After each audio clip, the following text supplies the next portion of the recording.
Salut babe! Salut! Comment tu vas? Bien, toi? Comment va ton feu sauvage? Oh, on dirait qu'il est là, genre forever together. Très représentatif de nous. On fait une bonne impression, puis une fois qu'on est dans votre vie, on est comme « Ah, tu t'es fait avoir! » Okay, cool. Fait qu'aujourd'hui, on va répondre à des questions. Oui. Répondre à des questions que les gens nous ont envoyées en commentaire. On n'a aucune idée de quel sujet on va aborder durant le podcast. et on doit répondre le plus honnêtement possible. Sans censure. Sans censure. D'accord. Première question.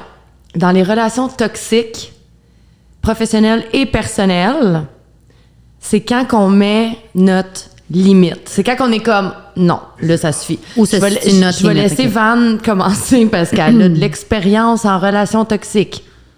Tu veux-tu répondre, toi, relation toxique personnelle puis mon relation toxique professionnelle? Ben, en fait, que je trouve que notre façon d'être pour aborder les trois sphères reste très représentative de Ouais. ta personne. Fait que je vais aborder les trois en une seule et unique réponse. OK, parfait. Moi, j'ai tendance à être une fille qui a l'air de dégager beaucoup d'assurance, beaucoup de drive, beaucoup de confiance en moi. Et pour mes proches, dont toi, mon conjoint, mes parents, mes enfants, je suis une fille qui a beaucoup de manque de confiance en moi. Je travaille beaucoup là-dessus depuis plusieurs années, surtout depuis que je suis maman. Tu travailles aussi avec moi là-dessus. Ah, tu veux dire, je travaille sur ta confiance en soi. Exactement. Oui, exactement. Oui, Mais ça là, dans le fond, c'est pour et c'est contre. Dans le sens que je suis très, très vulnérable. Fait que je m'auto-flagelle beaucoup et j'ai accepté beaucoup plus par le passé que maintenant des choses qui étaient inacceptables. Que ce soit me faire contrôler, me faire gérer, pas avoir mon opinion, me dénaturer pour faire plaisir aux autres, whatever. Fait que je te dirais que là, aujourd'hui, à l'aube de mes 39 ans, ma ligne de saturation, que ce soit professionnellement, personnellement, amoureusement, je veux contrôler ma vie. Maintenant, il n'y a plus personne, mon mot d'ordre, il n'y a plus personne qui me contrôle. Je dois me faire toi, assez parce que t'en as confiance. tellement pris Oui.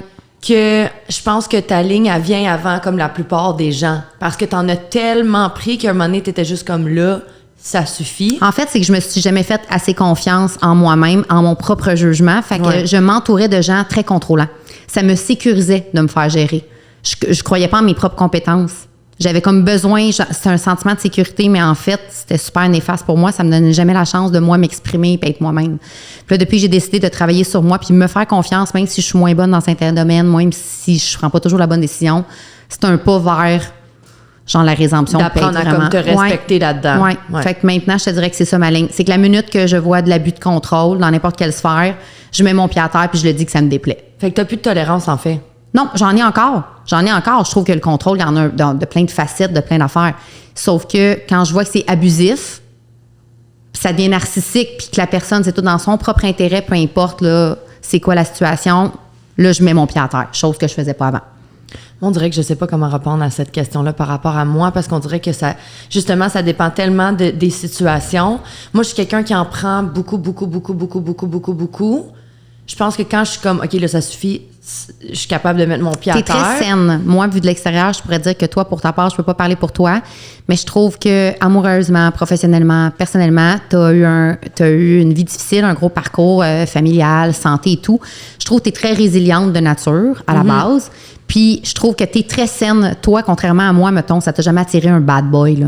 Toi, tu fais un gars gentil. Ça t'attire pas une amie qui est néfaste dans ta vie, tu vas la tasser. Tu fais tout le temps des choix. Au contraire, tu as tellement confiance en toi, tu t'es tellement fait seule parce que tu n'avais pas d'entourage, tu es une battante. Fait que toi, quand enough is enough, ça prend pas 100 ans comme moi, là. Toi, t'es comme, tu vas aller au bout des On dirait que choses. je laisse même pas ça Non, arriver. tu te respectes tellement là-dedans que Ouais. tu vas pas laisser ça arriver. Vraiment. C'est comme, ça vient aussi avec l'âge, Ouais. je pense. Mais si, tu sais, des fois, t'es comme, qu'est-ce que t'aurais fait de différent, mettons, il y a 10 ans, whatever. Si je peux donner un conseil à n'importe qui, c'est comme, peu importe l'âge que t'as, ça vient avec l'âge, évidemment, mais faut que tu te respectes dans n'importe quelle situation. Puis même, des fois, tu vas te sentir mal de te respecter. De te choisir, ouais. De te choisir. Ouais. Mais au bout du compte, tu peux jamais regretter une décision si ça a été basé sur le respect de toi. Ouais. Si tu as fait quelque chose qui te rendait à l'aise puis que tu t'es senti Exact. bien là-dedans, tu vas jamais regretter cette décision-là. Oui. Fait que... Mais toi, c'est bien. Je trouve que tu as cette confiance-là. Moi, c'est là que j'ai une lacune.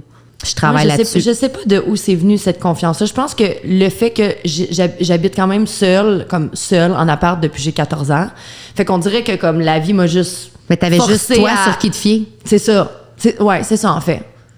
Fait qu'il y a il y a eu quelques avantages. Mais souvent, les parcours et les épreuves font qui on est. Fait que Ouais. ça peut être positif autant que négatif. Ouais. Crime, on commence en force avec une question vraiment deep. Comment on deal avec la jalousie en amitié? Donc, si je comprends bien la question, c'est si on est jalouse, notre ami a un autre ami, si elle va vers... Ah, ben je vais La laisser Mélo jalousie développer entre là-dessus. amitiés. Mélo qui assume totalement sa jalousie en amitié, qui aime pas ça quand on fait des choses quand elle n'est pas là. OK, ben moi, j'avais pas... OK, je vais Ben, il y a deux, je comprends ce que tu veux dire, ouais. La planète Terre. Ça part aussi de la question 1. Tu es une fille extrêmement Ouais. confiante. En fait, moi, je T'as suis jalouse confiance de en mes toi. amis, mais je vais te dire de quoi je suis jalouse de mes amis. Troisième question. Est-ce que vous avez eu des problèmes étant une femme en affaires? Par où commencer? Je vais commencer avec une petite anecdote que je sais exactement que tu sais de quoi je parle. On est allé une fois rencontrer C'était quelqu'un qui travaille en finance. Je pense que c'était pour un prêt. Je me souviens plus On trop. parle-tu du bureau à Anjou? Oui. Puis on avait un Puis intermédiaire. on était allé avec un ami à nous qui était l'intermédiaire, Il était le contact, là. Tu sais, on Ouais. l'a amené avec nous juste par comme. C'est lui qui nous met en C'est contact. lui qui nous l'a présenté, exact.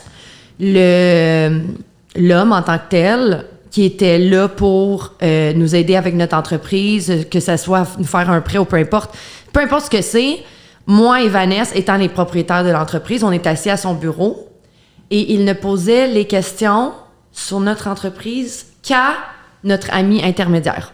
Il nous ignorait. C'est comme si on n'était pas dans la pièce. Ouais. Puis il a fallu qu'on dise « Hey, il sait rien, lui. Là. Pourquoi tu poses des questions à lui? C'est nous autres, les Il nous a aucunement considérés. On a, je pense, été affectés par ça peut-être les premières années. Ouais. Pas parce qu'on était affectés, parce qu'on se laissait affecter, mais plus par surprise. Oui. À quel point c'était tellement. Que ce soit encore d'actualité dans les obvious, années je sais pas 2000, c'est quoi le mot en genre. français. Évident. Évident. C'était tellement évident que les femmes en affaires étaient traitées différemment. Oui. Puis, je pense qu'on était surprises de ça. Ouais. Mais étant qui on est, Qui ont aussi été surpris de notre Ouais. ténacité. Exactement. Ouais. On est un peu anti-misogyne. Définitivement. Ouais.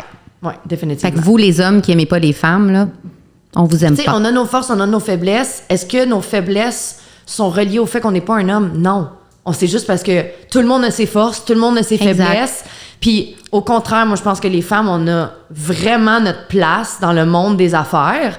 Puis, si on pouvait arrêter de se faire mettre des bâtons dans les roues, on pourrait vous montrer un petit peu plus de quoi qu'on est capable. De se faire cataloguer aussi, les femmes. Ouais. Je trouve ça dommage parce que souvent, on va dire, comme une femme, ça a un côté très émotionnel, l'homme va être plus cérébral. Bon, on va voir l'homme souvent dans le côté clérical, la fille. Mais on s'entend que, tu sais, il y a un adage qui dit derrière chaque grand homme, il y a une grande femme. Je m'excuse, mais il n'y a rien qui part puis qui fleurit sans émotion. Puis souvent, tout part d'une émotion. Une idée, un coup de cœur, tout part de ça. Fait que oui, thank God que mais moi, les c'est filles, quoi? on a des hormones puis qu'on est émotionnel parce Moi, que ça je trouve amène que un des autre fois, challenge. les hommes, au contraire, ils manquent d'émotion. Parce que Totalement. Quand c'est ta business, oui, c'est une business, mais il faut quand même que tu y ailles avec ton cœur. Il Ouais. faut quand même que, tu sais. Totalement. Puis moi, j'aimerais ça les voir, les hommes, avec des ovulations, puis des menstruations, puis des Sortir un melon d'eau de leur accouchements. vagin. Puis, ouais, c'est ça. On verra comment ils géreraient leurs émotions après avoir tout ça, Mm-hmm. là.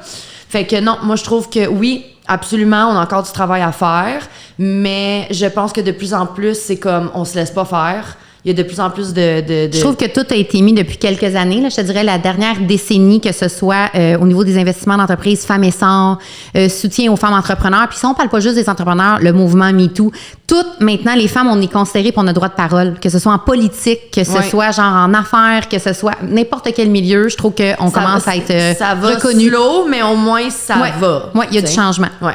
Donc, la dernière question. En fait, c'est pas une question, c'est un mot puis un point d'interrogation. Masturbation, point d'interrogation. Moi, je vais parler de moi et Mélodie. Moi, étant... je suis une consommatrice de pornographie, je le dis. Je suis dans mes amis proches, je suis une des rares seules qui consomme la pornographie quand même régulièrement, seule et avec mon conjoint. Peut-être c'est dû au fait que j'étais dans des longues relations. J'ai pas eu 25 000 partenaires, donc peut-être que j'avais besoin de mettre du piment puis un peu explorer à travers ça. Fait que oui, je suis quelqu'un qui se masturbe depuis de nombreuses années par moi-même et qui lui trouve son compte, absolument. Et puis, Mélo, elle, c'était peut-être moins son range. Fait que je vais juste vous conter une anecdote drôle qu'elle pourra vous confirmer. Vas-y, je sais que. Elle était très heureuse un moment donné de ne pas voir son mari ni sa fille chez elle. Fait que là, elle me dit, Van, je vais masturber à soir. Elle a mis ça à son horaire parce que c'est une OCD qu'il faut tout qu'elle contrôle. Je l'ai mis dans Google Agenda. Ouais, sûrement. Ben, toi, t'as déjà mis dans Google Agenda, fait qu'on s'entend que... Hein? On va censurer ce bout-là. Non. Non. On écrit tout dans Google Agenda. Tout. Presque, on écrit prendre notre douche, aller faire caca. Totalement. Ouais. Puis, à ce moment-là, je me rappelle que tu m'avais demandé, Van, as-tu des recommandations de sites porno ou de liens que je devrais chercher? Non, au-delà de ça, j'étais comme, quand t'es sur le site porno, qu'est-ce que t'écris? Non, pire que ça. Tu m'as dit ça dans la journée. Le soir même, étant dans ce moment, j'oublie complètement qu'elle veut se masturber. Ce soir-là, je suis dans ma routine avec mes enfants puis mon chum. Je reçois un texte de Mélo qui dit « Chris, je suis sur le moteur de recherche puis je cherche, je sais pas quoi écrire, rien qui m'inspire. » Fait que là, il faut que je me mette en contexte. Ça veut dire qu'elle était avec son dildo chez eux, tout seul, dans cette position, puis elle passe à moi pour me demander quoi je cherche. Ça faisait tellement longtemps que j'avais pas écouté du porn. Puis ça faisait tellement longtemps que je m'étais pas masturbée. Pour de vrai, je pense qu'à un moment donné, je me suis pas masturbée pendant comme 5 ans. Parce que, je veux dire, j'ai un mari, j'ai du sexe avec super régulièrement, puis honnêtement, si je vais masturber, je vais le faire devant lui. Puis ben, ça va finir en, tu sais. Ouais. Fait que non, ben, en tout cas, je vais te dire de quoi, j'ai jamais trouvé. J'ai jamais trouvé parce que maintenant, quand je le fais... En bas du podcast, vous allez avoir des liens et des idées d'inspiration. Sérieux, man, envoyez-moi des suggestions en DM privé, s'il vous plaît. Non, je suis plus quelqu'un qui va mettre genre des chandelles, je vais mettre comme ma musique, mettons, sur YouTube pour avoir comme un petit vidéo vibe. Puis c'est plus dans ma tête que ça se passe. Parce que moi, voir du monde... À moins que... Mettons, j'écoute un show de Netflix comme soft porn, ça va m'exciter. Ouais. Mais comme écouter du gros hard porn, on dirait que je suis comme malaisée un peu. OK, je catch. Parce que on dirait que je suis pas voyante, genre. Ou peut-être je le suis, je sais pas. Mais en général, je me masturbe pas vraiment beaucoup quand je suis seule parce que je suis jamais seule. Je me masturbe quand je suis avec mon chum puis qu'on va, tu sais.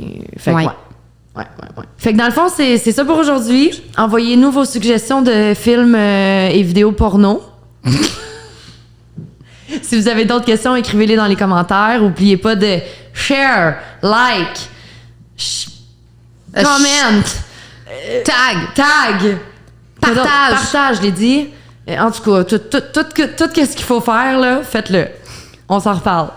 Bye, babe. Bye. À la prochaine. Bye.